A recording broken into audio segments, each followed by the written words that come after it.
let's use the mic. Press, thank you for being here tonight. It has been a long day for all of us and for Nigerians as they await the outcome of the negotiation between the federal government and the Nigerian Labour Congress and the Trade Union Congress. We've had very painstaking and meticulous deliberations, but what is important here is Nigeria, and all of us are committed to ensuring that this country remains united, peaceful, and prosperous. And that is the spirit behind every inch of this negotiation. We're grateful to say that at this point, we finally have an agreement to be jointly signed by the Trade Union Congress, the Nigerian Labour Congress, and the federal government. The details contained in the agreement will be presented by the Honorable Minister of Labour and Employment. Thank you for being here. Good evening.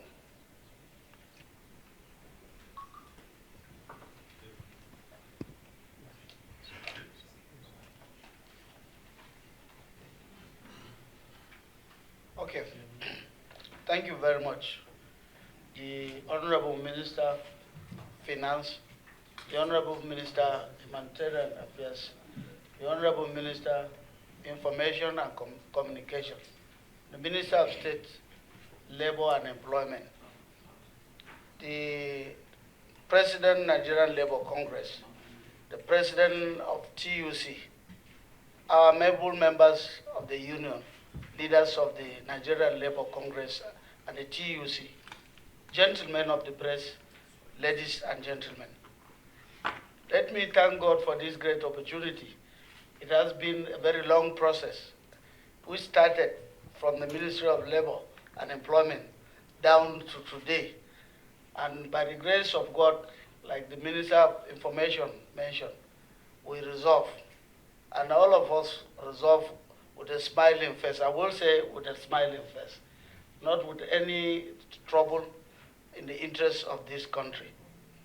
I will go ahead to read some of the issues we arrived at, and then we can all go in and sign our signatures and append our signatures on these documents.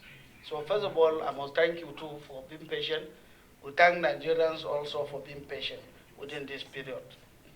Now, this is a memorandum of understanding reached between the federal government and of Nigeria and the Nigerian Labour Congress, NLC, and the Trade Union Congress of Nigeria, TUC, as a result of dispute arising from withdrawal of subsidy of the price of premium motor spirit PMS on Monday, the 2nd day of October 2023. Arising from the withdrawal of subsidy on premium motor spirit PMS by the federal government and the resultant increase in the price of the commodity, the Nigerian Labour Congress and the Trade Union Congress issued a strike notice, which elapsed, and they were forced to embark on a strike bill to commence on Tuesday, the 3rd of October 2023.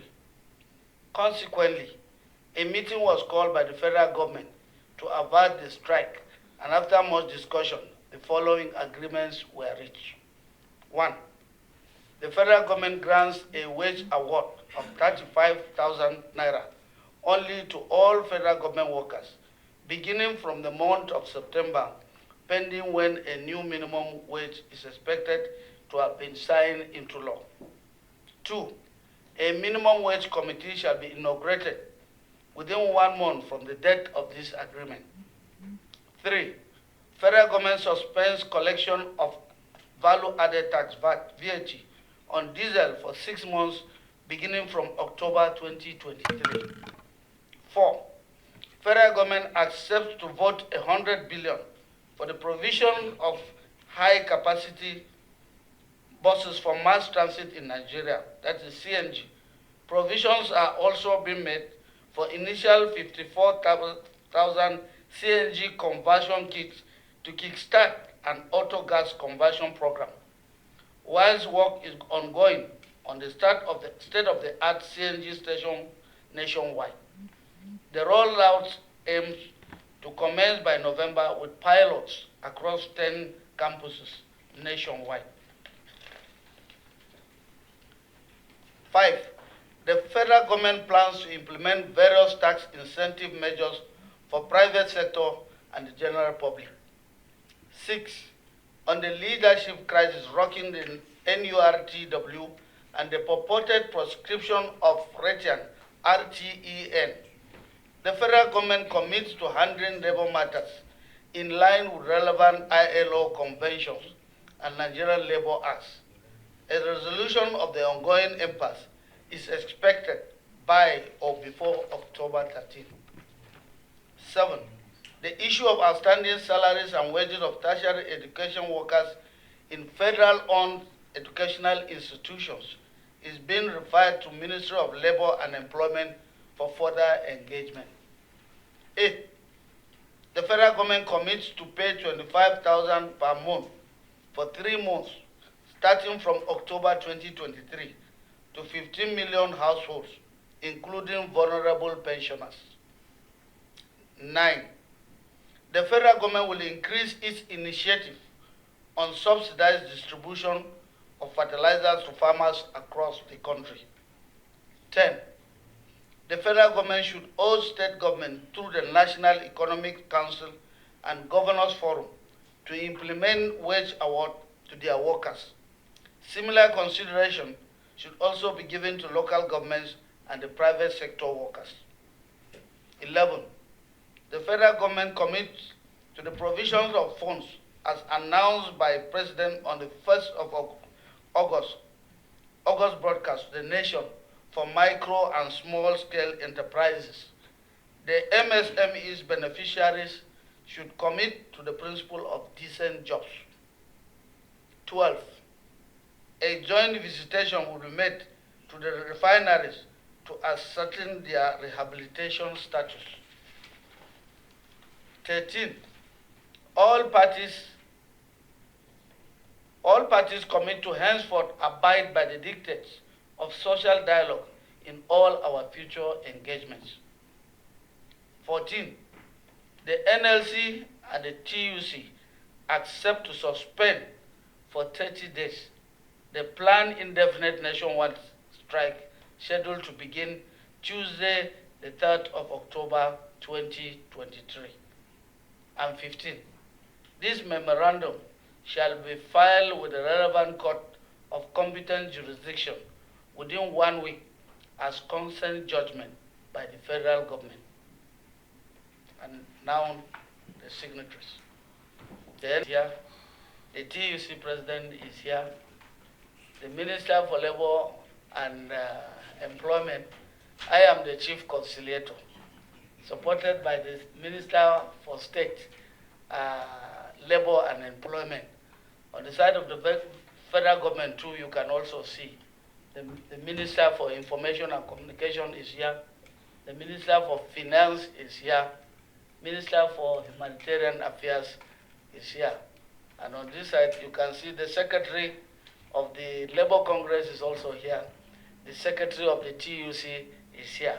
So nobody is not, I won't say there's anybody that is relevant that is not here. Thank you very much.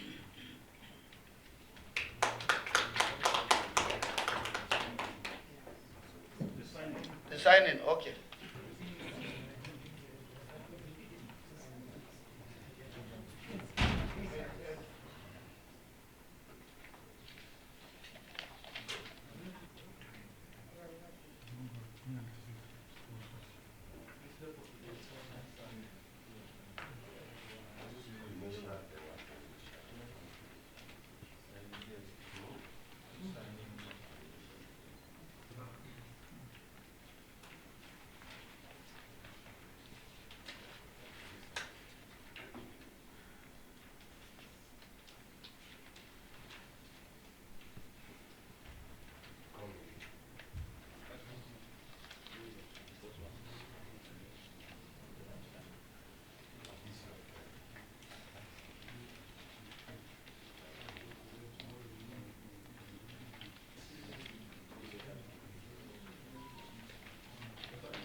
Ask the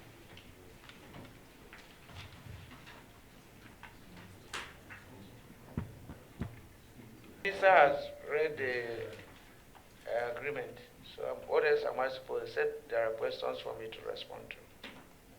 Yeah, NLC President has the strike recorded. It is contained in the text. And what happens after that 30 days? After 30 days.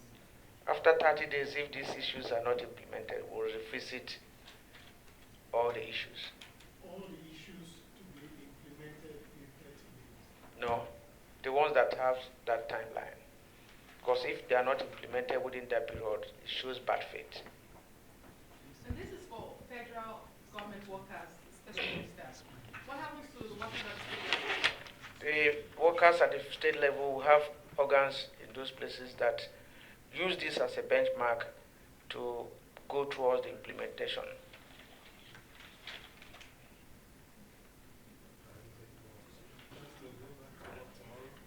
That's the essence of suspending a strike. When you suspend a strike, you return back to work. Does it mean this is... Now, to at the time we're taking this decision, do you think you'll be able to still mobilize so that the effect is not felt from the street? Well, there might be some pockets of hitches, which has to do with information flow and probably logistics. Those ones are manageable. But this information through our organs will go down because everybody is expecting our position as at now, because we went to our organs to take mandate, to take decision here. You know, and then these decisions have been taken. Somebody else wanted to? Yeah, I wanted to ask, considering the fact that states are not part of this meeting, will this affect states? It's the same thing as asking whether the subsidy removal affected the states. In some states, you know, there are some measures. Some governors are paying 20, some are paying 10 to mitigate this already. So it is something that affects everybody. In some private sector companies, they are taking some measures. I can remember one or two banks that have actually implemented about 100% wage review. So it's not something that, you know, we are saying whether it will affect them or not. It will, you know, and then it's a measure that is aimed at cushioning the effect of this harsh policy, you know, harsh policy in the sense that it was not anticipated, and it appeared that the fabric, you know, of the source of existence of Nigerians. So that is a stark reality that is facing all of us. So we have to face it. Thank you. Thank you. The president of TUC, other officials of both the NLC and the TUC.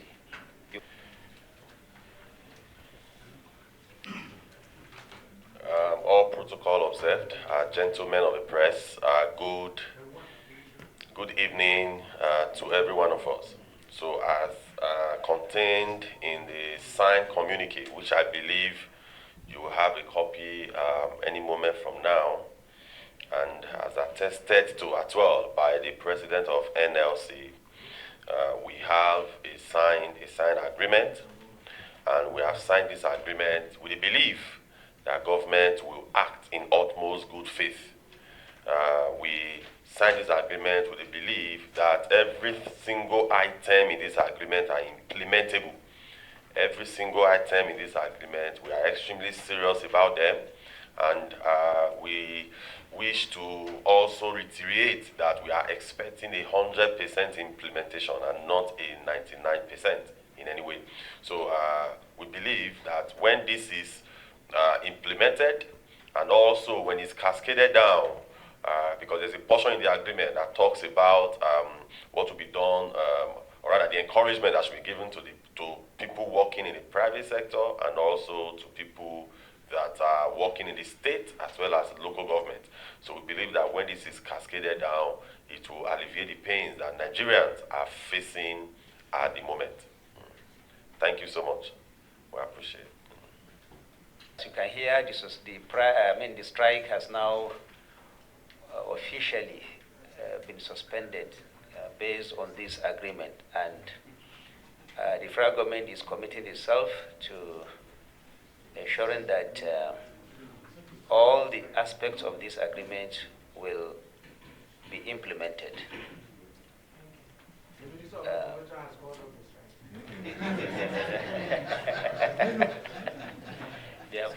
Thank you very much, gentlemen of the press. We thank you very much.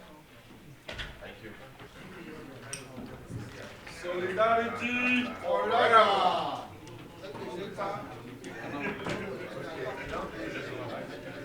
People united and not defeated.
Musba.